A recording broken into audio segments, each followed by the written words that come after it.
সোমবার ছিল পৌষ মাসের অমাবস্যা। প্রতি বছর পৌষ মাসের অমাবস্যায় ব্যান্ডেল কুমোরপাড়া বাবু দাসের বাড়িতে কালী পুজোর আয়োজন করা হয়। এই পুজোর বিশেষত্ব এই যে সকালে ঠাকুর গড়া হয়, সারা রাত ধরে চলে পুজো, ভোরবেলায় ঠাকুর বিসর্জন করা হয়। পুজো উপলক্ষে বাড়ি ও রাস্তা আলো দিয়ে সাজিয়ে তোলা হয়েছে। প্রায় হাজারখানেক লোককে বসিয়ে ভোগ খাওয়ানো হয়। পরে আজকের এই পুজো সম্পর্কে জানান বাবু দাস। চুঁচুড়া থেকে প্রবীর ঘোষালের রিপোর্ট।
এটা কোন জায়গায়? কত বছর ধরে পুজো চলছে?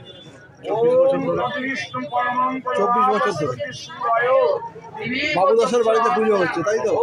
এই পুজোর বিশেষত্বটা কি? বিশেষ হচ্ছে পুজোর জন্য সকালে বানানো হয়, রাত্রিবেলা পুজো হয়, রাত্রিবেলায় ভাসানো হয়ে যায় সূর্য ডোবার আগে। ও রাত্রে ভাসানো। এই পুজো উপলক্ষে কি করেন আপনারা? পুজোর উপলক্ষে সারাদিনব্যাপী গান বাজনা, ক্লাব ব্যান্ড, পুরি বাজনা দিয়ে মাকে আনা হয়।